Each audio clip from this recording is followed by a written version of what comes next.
We're going. What's up, Tom? How you doing, man? Excellent, excellent.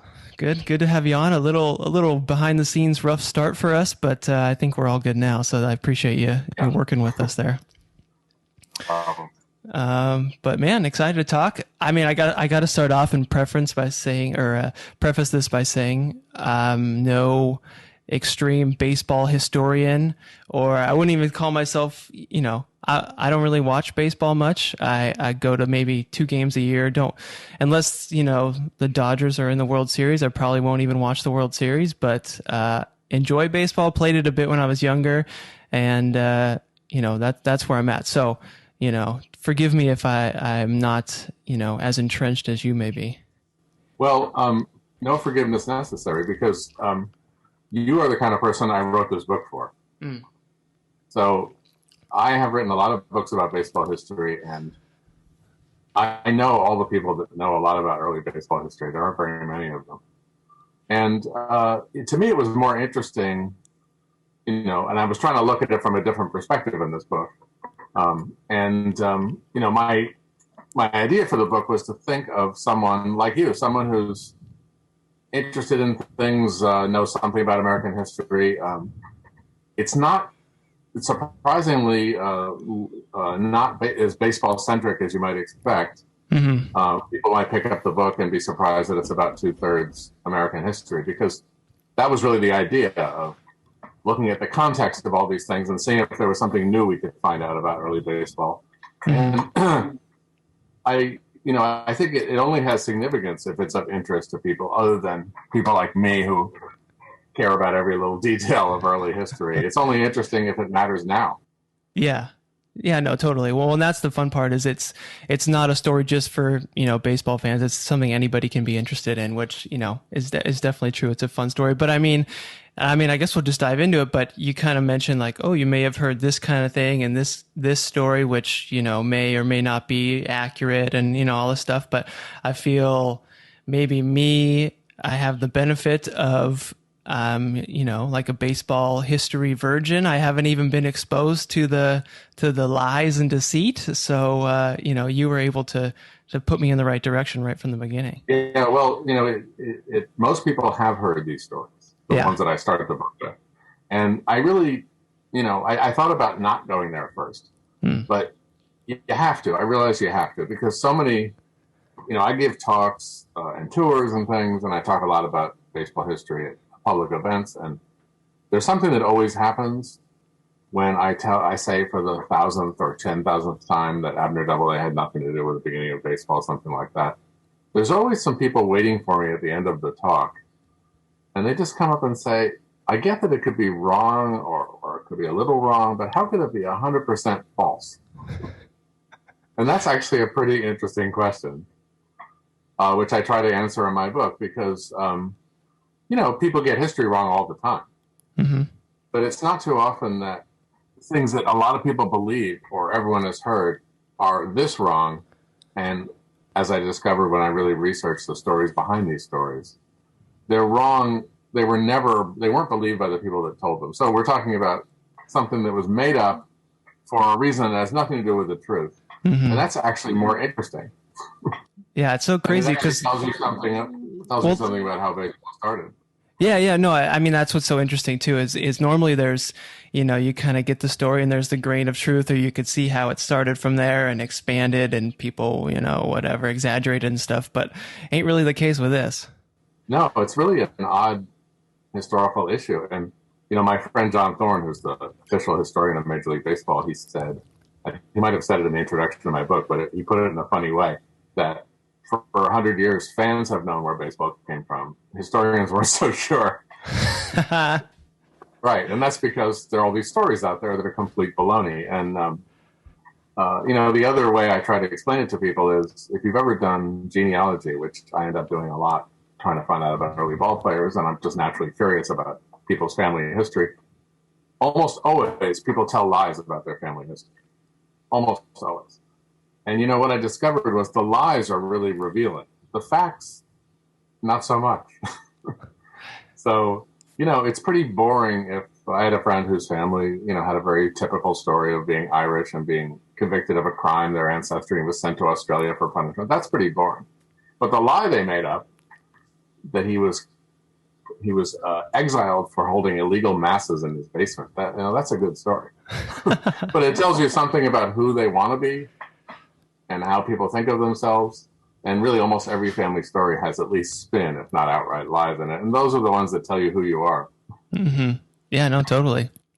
So can we start with, can you just share, I mean, well, should we hear the familiar lies? Yeah, I can do the short version because I'm guessing that a lot of people are familiar with these stories. Mm-hmm. And what really surprises them is that they're not true. But just to explain them very briefly. So there's there are variations, but there's two basic stories that people have heard growing up if you're a baseball fan about where baseball came from. And the first one I heard was Abner Doubleday, who most people have at least heard his name. He was a teenager at a prep school in Cooperstown, New York in 1839, and he said, one day he said, "Hey guys, I've got an idea for a game."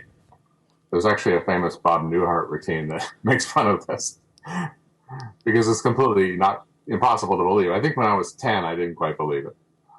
But, people do believe it. And it was invented in the early 1900s by a blue ribbon panel appointed by Albert Spalding, who was the most powerful owner in Major League Baseball and the founder of the National League, owner of the Cubs. And it was propaganda out and out. Mm-hmm. Because Albert Spalding knew it wasn't true, and all the people on the committee knew it wasn't true. But it had one very specific point, which when I tell you what it is, you're going to think it's strange, but you have to understand America in the early 20th century. It was because people were speculating, not really unreasonably, that baseball came from an English game called rounders. And if you may have never heard this, and I wouldn't blame you, but if you Google it, you'll see that theory is still kicking around, that there's a kids game called rounders where you hit a ball with a bat. It's not very much like baseball, but people like to speculate that baseball came from this game. And given our relationship with England and the fact that baseball was a business that was marketing itself as 100% American, mm-hmm. and not English, not foreign in any way, these were sort of fighting words. And Spalding wanted to nip this one in the bud. And the whole Doubleday story is, in fact, it's propaganda. It's designed to kill the whole topic. So how do you kill it? Well, if an American person invented it at a particular time and place, it can't be English. That's the simple explanation. Wow. Yeah. So you invent an inventor. People do it all the time. And, Johnny Appleseed or whatever. Somebody invented something, and then you find out the real story isn't that simple. But actually, Doubleday was picked not because he was a plausible inventor. In fact, the funny thing about Doubleday is he was a great guy. He was a military man who fought in the Mexican War and the Civil War and distinguished himself at the Battle of Gettysburg. And, was a great American. However, he also was a compulsive diarist, and he published volumes of memoirs, from which one can learn that he was about as uninterested in baseball as you could possibly be for a person of his generation. Wow. Like, the subject never comes up. And what his actual connections to baseball boiled down to almost nothing. Wow. Basically, the main one being his great-great-nephew bought the Mets in 1980. But so now, why was he picked? Well, he was dead. And okay. There are a couple of reasons, but the main one was he was a Civil War hero. If you said to someone in 1900 who's Abner Doubleday, they'd say, "Oh, he was a great Civil War hero." So once wrapping yourself in the flag is a thing baseball does. So it's not only a product of the creativity of an American boy at a particular time and place, and has nothing to do with England, but it's also almost unpatriotic to question it at this point when you've credited a Civil War hero with it. Yeah, right. I know that may all sound very crazy, but that's really what the explanation for the story. And the people that told the story knew it wasn't true. Mm-hmm. Well, just real quick, Tom, the I guess kind of the main motivation for Spalding to make up that story was just to kind of separate it completely from it being a British invention. Yeah, it boils down to baseball's marketing strategy. And, it gets even weirder because the truth is that baseball doesn't come from rounders. I mean, there are people that believe it does, but I don't believe it does. Mm-hmm. And, it gets into a very boring topic that we don't want to talk about right now. But, how do you evaluate what the significance is of similarities between one game and another. And I'm going to give you a very vigorous argument, if you ever want one, that baseball does not come from rounders. Okay. Okay, and then I'm not the only person that believes this. It's very, very different. It's very similar. Rounders and cricket are very similar. And the farthest I'll go is that there's a distant relationship, but not one developing from another. Because hitting a ball with a bat is just part of our culture and also England's culture.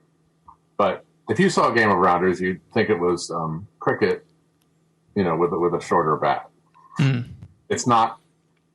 It doesn't have the fundamental characteristics of baseball. So if it's wherever baseball came from, and it's somewhat mysterious. There's no evidence of it being played in England, anything like it being played in England. So it probably is American. So this is what I mean by the weird part. It's a lie, a self-conscious lie, told in the service of something which is probably true. Yeah. Because Spalding wasn't stupid, and he knew that baseball, and he believed for very good reasons that baseball didn't come from rounders. But he also wanted to kill the whole subject.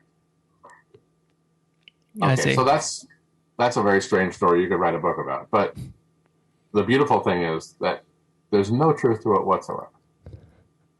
So we don't have to worry about it as historians. It's only part of the historical story because it tells you something about how Major League Baseball saw itself in the early 1900s.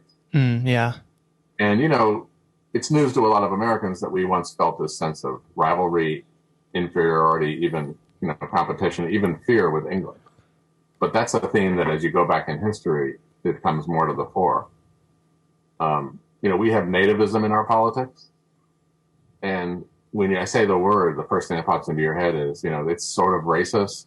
You don't like immigrants. You particularly don't like brown immigrants or black immigrants. When a certain recent president talks about it, he means, he says things like, why don't we get more Norwegians or English people here? Well, nativism in the 19th century had just as much of a problem with English immigrants as any other kind of immigrants. Oh, okay. They took it seriously. Yeah, when the nativist movement in the mid 19th century, which actually fed the rise of baseball, and we could talk about that, because it was American. Right. One of the questions I answer in the book is, well, why don't we play cricket? Yeah. Almost everybody else does who was a former British colony. But we're different because we insist on our differentness. And we always insisted that we were something different, that American democracy was an un-English thing. It was a product of our own values and genius.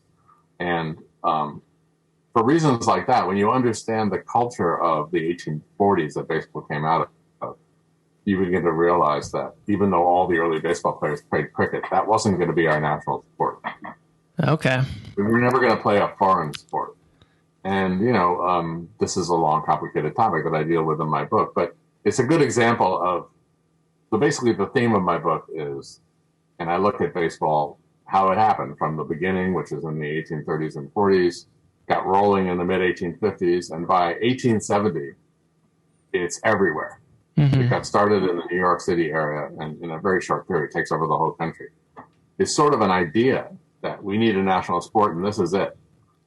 And it was a movement, really. And you'll never get any of this in baseball history books because they don't look outside the game for what's going on in society as a whole. And this is what the theme of my book is, that I'm finding better answers outside the world of sports than the ones inside. How do most baseball historians answer the question when you find out that all the early baseball players in New York City and Brooklyn, for instance, played cricket also? Why did they pick baseball? Why did they pick this underdeveloped kids game that they had to perfect themselves instead of a mature sport that already existed? That's the answer to that is outside the game. And if you don't look outside the game, you're going to come up with an answer which most history books do, which is somehow baseball suits Americans better because of our temperament or something. Okay. Jeez. I mean, that's ridiculous because we know they played it. Right? I mean, I could give you dozens of names that wouldn't mean anything to you that are important early baseball players that were totally proficient at cricket and belonged to cricket clubs, and they played cricket, had a good time. And then so you realize it's when the time comes that we decide, and there was a time we decide we need a national sport. The topic doesn't even occur to a modern fan because we take it for granted that there is such a thing. Mm-hmm. Right? We have arguments over what is the national sport. Is it still baseball? Is it football? Is it something else? But the whole idea, until the mid-1850s, you can't even find anyone talking or thinking about the idea of a national sport. It literally doesn't exist. Huh. In fact, adults, this is another part of my story, adults don't play sports in America. Yeah. Except in a very small pockets. For two reasons. One, they don't have any leisure time. Most Americans, if you're in the country, you're working all day long, at least 6 days a week. Mm-hmm. If you're a laborer or a recent immigrant in the city, ditto. Rich, old money kind of people in the cities of New York, Boston, and Philadelphia were not interested in team sports. They did things like yachting, Sure, shooting. So, the sort of whole middle of my book is about who were these people that show up in cities because of economic and social change that are, I call them an emerging urban bourgeoisie. I didn't coin that phrase, but they're these people that are very familiar to us, but they're new in the 1840s and 50s. They're well-off people who aren't old money rich, and they're not working class. There's something new, and they're in fact the beginning of the modern American middle class. Right. They're very like us if you and I are in that group. So they're kind of sophisticated economically. They're versatile. They'll invest in things. They'll start companies. They have a little money and a little bit of leisure. And they also feel this sense of participation with our young country and making something out of it. You see that as a theme. And this is why, sometimes people, their eyes get wide when I tell them, they say, well, why? Why do we need a national sport? Sure. Why do we suddenly decide we needed one? Well, it's because it started in New York, because this was the bat and ball game that was native to Lower Manhattan. That's the only reason. It's the power of New York, plus the fact that there were kids bat and ball games all over the United States that were different. Mm-hmm. There was the one in Philadelphia, it's completely different. There was one in Boston that was different. There were versions all over the country. If you got in the time machine and went to 1830, we'd see kids hitting a ball with a bat by different rules. Yeah. But what we call baseball comes entirely out of the New York version, which was played in Lower Manhattan. Okay, so people who were familiar with that game, and now they're adults, and now they're members of this class. And why did they decide we need a national sport? And they have two very serious reasons. To understand this, you have to forget everything we think about baseball. Because we think of baseball primarily as an entertainment business. And it's something you watch and you consume. Yeah. The people that founded it had it was the furthest thing from their mind that they were creating a business or that even anyone would watch it. Really? They were creating something for people to play, yes. Oh. So the two serious purposes were, a lot of people thought at the end of the revolution from then for the next 50 years that our biggest problem as a country was the states were disjointed. They were like separate countries. And some of the people, and they needed to be culturally unified, economically unified in terms of transportation. And a lot of the people were working on all three. That's what's so interesting to me. So some of the people that were pushing baseball were doing things like building railroad lines between New York and Philadelphia. Huh. Same people. And the other problem was we had terrible public health. I mean, the cities in particular were very unhealthy. And, given what we just lived through, it's a lot easier to understand than it would have been a few years ago, that there were waves of epidemic disease that were killing New Yorkers and Philadelphians and Bostonians. It actually lowered your life expectancy to move to an American city in the 19th century. Yikes. Yeah. So we're talking cholera, yellow fever, typhus. And, they didn't understand those diseases because they didn't understand infection until the later part of the century. So in the time when baseball was born, there were public health reformers that wanted to do something about this. There were a lot of young doctors who felt like we can tackle these problems. And the way they went about it, they didn't know what infection was. So they didn't know that it was about bacteria and water, for instance, if you're talking about cholera. But they did know that adults didn't exercise, didn't take good care of themselves, didn't get enough fresh air, didn't get enough sun. And those things actually do help your health. So it's funny, they were pushing a thing that's really not the answer to cholera, but it doesn't hurt to be in better shape Sure. and improve your immune system a little bit. And the same thinking was behind things like building codes and requiring air and sunlight in buildings. So there's a whole chapter in my book about how the public health reform movement and all these doctors were pushing baseball very early on because they saw it as a way to get adults to get out there and exercise. I mean, this also sounds nuts to a modern American because we all are. You don't have to convince anybody today that exercise is good for you. Mm-hmm. But the newspapers in the 1830s, 40s, and 50s are full of arguments that you shouldn't be in the office all day, that you should get out there and run around a little bit, and don't get fat, don't sit all day. That's terrible for you, and it was. So those are the two serious purposes: kind of a patriotic purpose and a public health purpose. I see. And you can see why you don't read too much about this in most baseball histories. But if you don't understand that, you don't get why it even happened. Yeah. Well, I mean, it's not a bad story necessarily. It just maybe doesn't have the compact flair that these invented stories do. But I guess so. Just to kind of summarize, because you talked about baseball wasn't really a spectator sport or anything like that. It was just kind of meant to be played. Was cricket at that time, was that a similar thing, or was that more? Did they have fans and stuff like that? No, cricket was a participant sport, and it was played basically in America. There was a much higher percentage. Let's say we'll pick a year, 1850. There was a much higher percentage of people in the United States who were born and raised in Great Britain. Oh, I see. I mean, now it's a pretty low number. I think it's 6% in 1850. Wow. Okay. And so they would be in pockets. There'd be a bunch of English workers at a textile mill in Wisconsin or something. And there were places where a lot of people were from there, and they formed cricket clubs. And there were cricket clubs in New York and Philadelphia, and they particularly long-lasting in Philadelphia and in Boston. But no, they didn't attract fans. And in fact, nobody tried to attract fans. And this is one of the more fun parts of the story, is why they showed up. And I tell that story in my book. Yeah. They showed up uninvited to the party. That's so crazy to me. Yeah. There was baseball, and everyone, it caught on. I mean, it caught on very quickly. But the first important thing that baseball did was, now, Brooklyn is a borough of New York now, but it was an independent city before 1898. Oh, okay. And what you have is this has actually ended up really helping baseball. You have a big, powerful, rich city on the island of Manhattan called New York. 1,500 feet across the East River, you have this little tiny, sleepy kind of ferry stop that was booming, and it was catching up with New York really quickly. From 1820 to 1860, it goes from about 20,000 to about a quarter of a million. And it's ambitious, and it defines itself against New York, which it's still doing. I'm in Brooklyn right now, but in many ways defines itself against New York.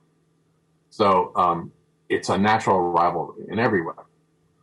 And in the mid-1850s, around 1854, there were a bunch of people in Brooklyn that just formed baseball clubs because it was at that point it was even called by many people the New York game.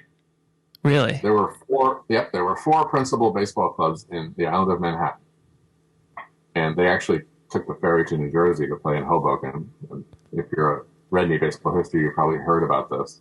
There's a place called the Elysian Fields in Hoboken. It was like a private park. That's where they played because there was no room in Lower Manhattan. And baseball was kind of steaming along. The best analogy is it was sort of like a country club sport. It's like there were people that were into it, and there were people that didn't know about it or care about it, and nobody watched it. In 1854, there's this great letter written by the president of one of these four baseball clubs, William Van Cott. He was a judge. And he wrote a letter to all the newspapers trying to talk up this game, baseball. And he says, we have at least 3 clubs with 90 regular players. And that was his brag, his boast. That was the state of baseball in 1854. That is crazy. Yeah, like almost non-existent, it seems like. Exactly. Insignificant. 99% of Americans have never heard of it. So, but then Brooklyn, a bunch of guys in Brooklyn decide in 3 or 4 different places, we're going to form these New York-style baseball clubs. and we're going to beat them at their game. As Ah, part of the whole sense of competition with this old city. And Brooklyn is an energetic young town, a city that's putting a lot of effort into it, and it pays off. And in 4 years, they feel like they're good enough to beat the New Yorkers. Only 4 years. And in 1858, they challenge the New York clubs to a best 2 out of 3 All-Star series. ooh, Yeah. And this was a totally new idea, and they were going to have it in Hoboken, which was basically just a big grass park. And then they began to realize about a month before that this was attracting a lot of public attention. They could feel the buzz. ah, And for the first time, like regular people were getting interested. And they ended up moving it to a horse racing track in Corona, Queens, because there was a railroad station there and because the horse racing track had about 5,000 seats and it had things like bathrooms. So now at that point, when people were starting to cover baseball in the 1840s and 50s, they would mention if a large number of people were watching. mm-hmm. They thought a large number of people was maybe 50. Oh, okay. It would say like, there's 50 or 75 friends of the ball players or the couple of bookies or something like that was watching. Right, like a little league game today. That was remarkable. That was remarkable. Yeah, it would be like, if you were playing a pickup softball game and 100 people were there watching, people would say, hey, well, what's so interesting about that? Yeah. Yeah, so how many people show up to game one of the 1858, what was called the Fashion Course Series after the horse racing track? 10,000 people. Wow. And it blew people's minds. And the descriptions are funny to read. It was just chaos. Uh-huh. And the other fun part was that because they were going to mess up the dirt infield of the horse racing track, they charged 10 cents for groundskeeping. Mm. And they were thinking they would charge maybe 500 or 1,000 people 10 cents. But they charged 10,000 people 10 cents. Yeah. And, well, this did not go unnoticed by the business community in Brooklyn. Yeah, sure. Yeah, there's this thing that people will pay to see. And 4 years later, a businessman who has nothing to do with baseball, because baseball's not interested in fans yet, or selling tickets or anything like that. Uh-huh. A guy named William Kammeyer, he was actually in the leather business. He builds a sports facility in Williamsburg, which is a short distance from where I am now. And he includes a baseball park, a beautiful park with an infield, an outfield, dugouts, changing rooms, stuff like that. And he tells all the clubs, you want to play here, no problem, for free. But I'm charging admission. Ah. Yeah. So it took about half a season for the ball clubs to go, hey, wait a minute. Somebody's making money off us. Yep. And that's really where the boulder starts rolling downhill of professionalism. Wow, that's so crazy. So it really started out of the rivalry is what kind of got everybody together watching this, and then they're kind of exactly, and it brought all this energy into baseball, and it led to the formation of hundreds and hundreds of clubs. And visitors or tourists who would come to Brooklyn in the late 1850s would say it's like there's a craze or a mania for baseball here. Everybody's playing everywhere. Wow. And so what you're seeing is when you read about the fans and you read these descriptions by journalists who are shocked and speechless, in some cases disturbed by how many people care who wins a baseball game. Yeah. And they're actually disturbed by it. And you're laughing to yourself because you understand this phenomenon of fan identification and rooting. Yeah. But people within baseball don't understand it. Man. And they're not sure they like it. Oh, really? Well, they thought, Henry Chadwick was a great baseball journalist who was interested in promoting baseball and was kind of the godfather of baseball in the early days. In 1860, there was a championship series between two Brooklyn clubs that again attracted like 5-figure crowds. And in his coverage, he's shocked and disturbed by things like booing the umpire and cheering and all the strong feelings. They disturbed him. And he was afraid of gambling, and he thought that, this is kind of funny, the only thing that would explain these passions is that these people had bet on the game. Right. Got to have a financial interest. But they didn't. He actually literally didn't know what he was looking at. That's crazy. What he was looking at was modern fandom being born. I mean, you can literally trace it to these games. Uh-huh. And I do it in the book. I talk about how the crowds changed and how they got bigger and how they had different kinds of people in them who had nothing to do with baseball and didn't know the players. And then the fact they were willing to pay. And this is really, the event becomes something else, right? It's not a game anymore. The fans become the event. Mm-hmm. And this is really it's literally the beginning of the modern sports fan. Yeah. Well, it does sound, kind of crazy when you put it like that like these people are going to take their time and, travel to this place, to this field and watch strangers play a game that they're, it just, why would they expect anyone to do that? But now it's like, and then of course, and that changes everything, right? So now there's newspaper coverage. yeah. And, one of the things that I use to try and explain this to people, the newness of this and the weirdness of it is, we have games that nobody watches, right? Sure. So, if my aunt's playing racquetball at the club, nobody cares. Or if some kids are playing hopscotch outside of my house, who cares, right? The newspaper is certainly not covering it. Yeah. But what if you went outside and there were thousands of people and serious people, adults, watching, keeping score, betting, and rooting. Yeah. At this point, it's news, right? Yeah. So it's not the game; it's the fans, and this is sort of the beginning of the beginning of baseball turning into something else. Mm-hmm. And it's kind of amusing to me that I explain at length how baseball is a product of what's really like a social movement, a national social movement, and yet it turns into something else. And the two most significant things that happened in the amateur era, which is what I'm writing about, before 1871, when the first professional league is formed. Yeah. All the players are not paid, or that's an oversimplification, but they're not supposed to be paid. And they all have separate lives outside of baseball for the most part. The two most significant things that happened in that period were unanticipated by the people who were driving the action. Like, they never dreamed that this would happen. They never wanted it to happen. Yeah. How strange for them. So what about, we asked about cricket, but other sports of the time, were there any fans like that, or did baseball kind of start this fandom thing off? Well, yeah. Yes and no. So there were some other games that were pretty popular. Now, like I said, if you go back far enough, there's folk games everywhere. Mm-hmm. But a few adults in Philadelphia played a thing they called town ball. And so there was cricket in these pockets of Englishness mostly. Then you had town ball in Philadelphia. You have a thing called the Massachusetts game. It had other names in Boston. And those games were very different from baseball. They were bat and ball games, but they were very different. And the Boston game did attract some fans. But, the thing that made the New York game different, and so New York, the part of the story I'm telling is how the New York game, it crosses the river to Brooklyn. It generates this rivalry between two cities. And that's something Philadelphia and Boston don't have. Mm-hmm. And it brings all this energy into the game. And then you've got, of course, one of the two cities is the most powerful city culturally and economically in the country. And it has a long reach. And there's New Yorkers going everywhere. And they're bringing the game with them. So, it shows up in New Orleans before it shows up in Baltimore because of New York's connections to the cotton business.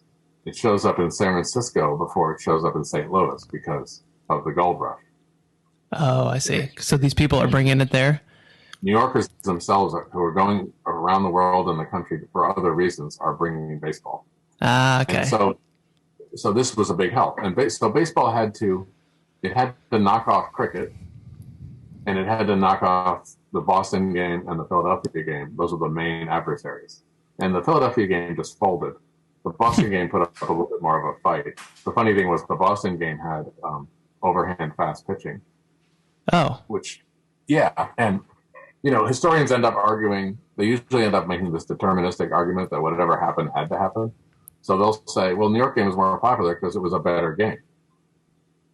But how is it a better game? I mean, I'm reading descriptions of the Massachusetts game, and there's guys 45 feet away throwing the ball overhand as fast as they can. That sounded like fun to me. The New York game at that point is soft underhand pitching. Oh, really? Yeah, it really had nothing to do with the superiority of the game. It had to do with who played it. And, you'll read in a lot of baseball histories and a lot of histories that baseball is somehow a rural activity that goes to the city. That's only because we have this romantic, unrealistic idea of what rural life was like in the 19th century. It literally went the other way around. Yeah. It's an urban thing because only city people had the leisure, and they had space because the cities weren't as crowded, but they had the leisure and the money and the inclination to play a game. Yeah. And, to change their lives in this way. And they were interested in self-improvement and taking care of themselves. And if you're spending 14 hours a day or 16 hours a day on a farm, you really don't have time to think about stuff like that. Mm-hmm. Yeah. Well, no, that makes total sense when you think of it in that kind of light, and you're not thinking of it as like something to go watch as an event. It's something to do yourself. So it makes sense. And it worked, right? It actually got everybody playing. Mm-hmm. And what's interesting to me is about the Philadelphia town ball and about the Boston game. They sort of started a few steps down the road toward becoming a modern sport, and they never made it. The Philadelphia game just wasn't played by that many people, and the Boston game had sort of comically changeable rules, even though people kind of like to watch it, which intrigues me. But it just put up no fight against the New York game. And a really interesting detail to me is that neither one of those sports has an origin story. Really? Yeah, and that's really a reflection of their lack of ambition. Like, I remember many years ago in another life, a marketing guru told me, to sell a product, you got to have a story. The story doesn't have to be true. And it's true that when you sell a product, you tell a story. And Boston and Philadelphia weren't selling anything to anybody, so they didn't have a story. Right. Okay. The New York game was the one that decided to be the national game. And, I'm not just inventing this. There's no plan that we have in writing, but you can see by their actions what they're doing. And in 1857, there was sort of this groundbreaking event where the New York clubs and the Brooklyn clubs had a meeting, which became an annual convention, which became a governing body. The first year, it was just a meeting about common rules and rules for interclub competition. And in 1858, they decided, let's create something called the National Association of Baseball Players, and we'll control the sport. You need, at a certain point, you need a governing body. But nobody laughs at the fact that it was called the National Association of Baseball Players because it became national. But when it was called that, there were 25 clubs, 24 of which were in New York City and Brooklyn. Yeah. The audacity to call it the National. Exactly. And so people sort of interpret it in different ways, but to me, it's a statement of aspiration. Yeah. Man, that's so fascinating. And they were very concerned with spreading the game, and they did everything they could to spread it. And this raises interesting issues from many points of view that have nothing to do with sports, like the Civil War interrupting this period. Mid-1850s to 1870, it's 15 years in which New York goes from something no one's heard of outside of Lower Manhattan to being our national game, and even called that, and played coast to coast.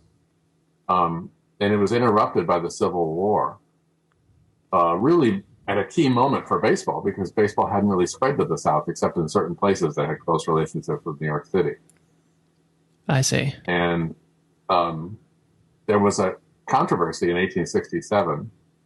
I have a whole chapter on how the Civil War affected the game, which is kind of a difficult question. But in 1867, when the war was over, something interesting happens. Baseball, in its own idea of itself, the National Association professed to have social standards. This was a game for people who were respectable. It wasn't supposed to be just the best athletes you could find. And so a lot of this stuff was sort of bogus, and especially as things got more competitive, but there was still a momentum for this idea that a baseball club should be respectable gentlemen of some kind, not literally gentlemen, but respectable people. You don't have, there's a limit to how low you can go socially, even if the guy can play catcher. So that was part of the sales job, really, when you get right down to it, selling it to the respectable middle classes. It's not like boxing. Oh, okay. Forrest really said that was the sport of the low gaming hells. So it's supposed to be better than that. Uh-huh. And, well, until 1867, every club in the National Association, which by that point numbered in the thousands, was made up entirely of white people. Really? And social exclusion and racial exclusion are going together here in an unspoken way. No one's even talking about it. And in 1867, a very respectable group of African Americans in Philadelphia form a club called the Pythians, and they're doctors, lawyers, and teachers.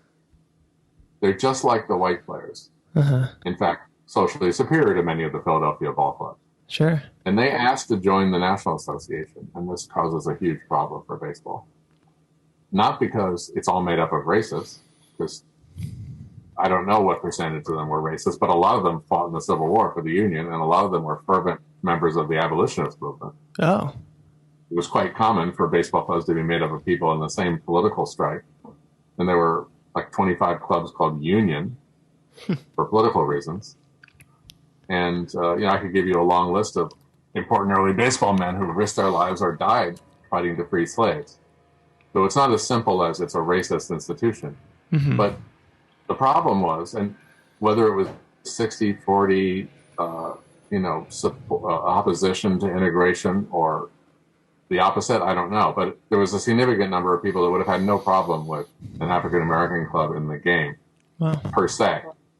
But they turned them down. They talked them into withdrawing their application. And the reason really was we just had a civil war, and, this is, and on one level it was these white men don't want to have another fight about the same topic.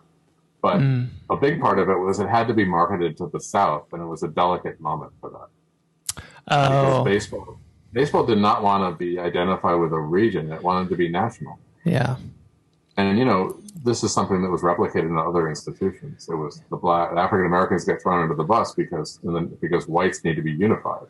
Yeah. Yeah, so that's a part of the story, and it's a kind of sad part of the story. Yeah. So we don't get integration until professionalism, because in professional baseball it matters a lot more whether you can hit. Yeah. Okay. Right. Yeah. So is that the Jackie Robinson story then? No, baseball was integrating in the late 19th century.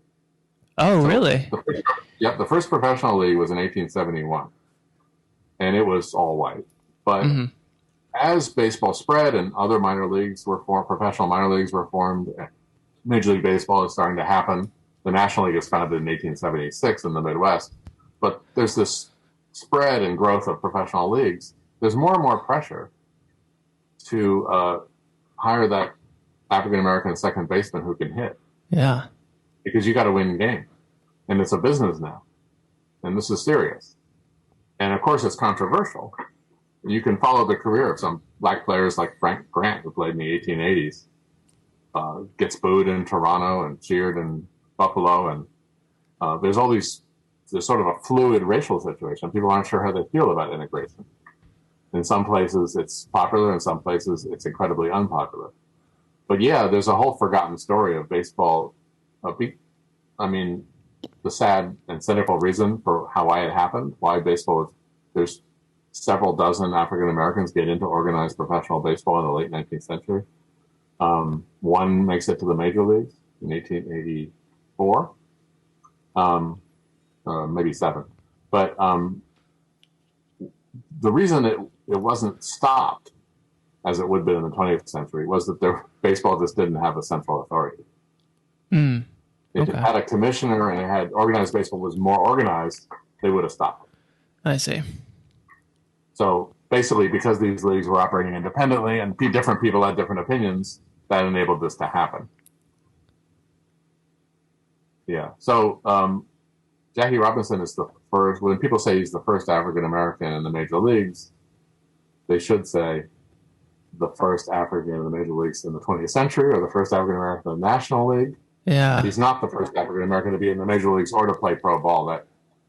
There was a period of integration, and then there was a period where it was diminished and entirely eliminated, ending in the 1890s, and then it was about 50 years of total Jim Crow in baseball.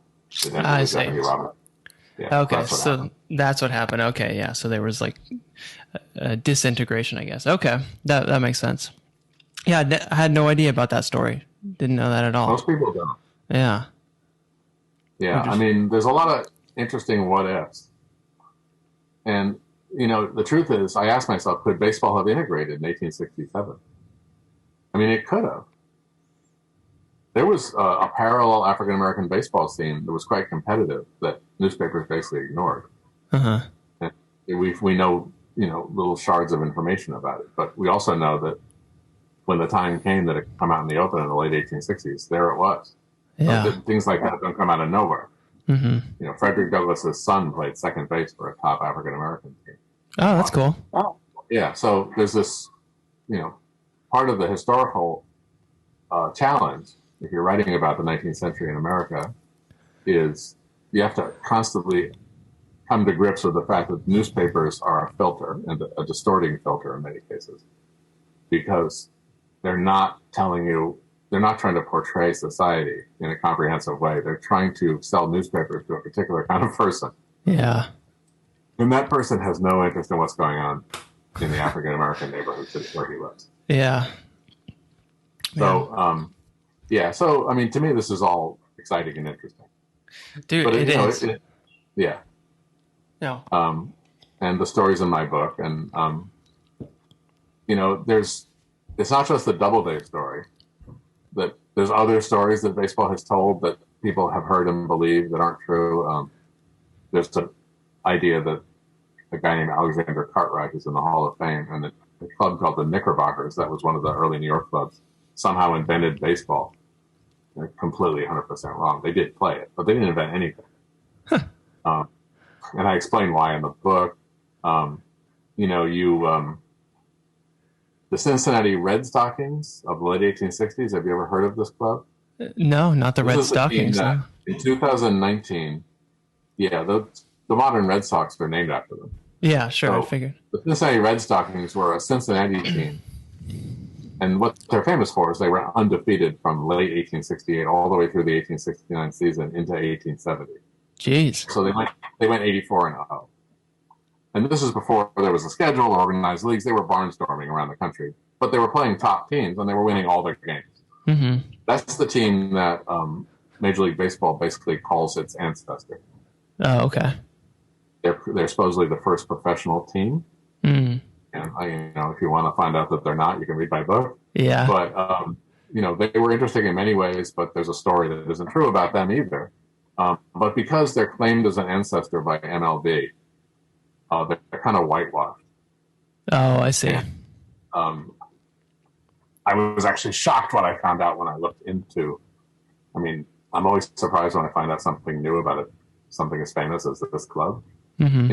MLB in 2019, it seems like a century ago, but they wore patches on their sleeve for the 150th anniversary of the 1869 Red Sox. Really? Yeah. And so this is kind of a all fabricated story too. Well, they were a real team who were really good. Yeah. But the fabricated part is that they've been made to serve MLB's idea of itself. Mm. So again, it's marketing. So They're clean and corporate. This is what you'll read about. If you Google them after we talk, you'll see they're clean, they're corporate. They're the first professional team. They weren't hypocrites. They admitted paying their players. They had them under contract. They had a board of directors, and they sold stock, and they were just like a modern baseball team. And almost none of those things did they really do first. Mm. They were innovative in other ways. But they also had backing from organized crime. Huh. And believe me, no one knows this. But, there was a lot of kind of dirty money involved in early professional sports, but I didn't realize it went all the way back to 1869. But when I did, when I started realized I had to write about the 1869 Red Stockings, I get this feeling of dread, which you get when you're a historian. You think there's no way I'm finding anything new about this. It's like I'm going to write an article about Neil Armstrong landing on the moon. What new could I possibly find out about this? Mm-hmm. But 99% of the time you do find out something new. Yeah. And what I did was I followed my MO of getting off the field and saying, who are the people that are behind it? Who's paying for things? Who's assembling the team? Who are the people around it? And why are they doing this? And I got some wild answers. And it had to do with politics and organized crime. Man. And yeah, if anybody wants to care about the '69 Red Stockings and you want to be shocked, um, I'm surprised more people aren't angry about this part of my book. Frankly. Oh, Maybe yeah. not everyone chapter 8. I was expecting because MLB is so jealous of its reputation and the reputation of this team that I probably just haven't been noticed, but I know they wouldn't be happy about this. Yeah. Yeah, I mean, if that's still kind of the story that they're, spreading is the one that is not really true, then. I mean, the whole thing is weird because they never played in a professional league. Some of the other late amateur clubs did, but some of them were a little bit unsavory. It's an odd phenomenon. Yeah. But I talk about what it doesn't mean, but also what it does mean, because here's what they did that was really innovative. So, I hope I'm not making your head spin, but at the end of the amateur era, we're talking the late 1860s. So after the Civil War, baseball boomed as a business, and it's everywhere.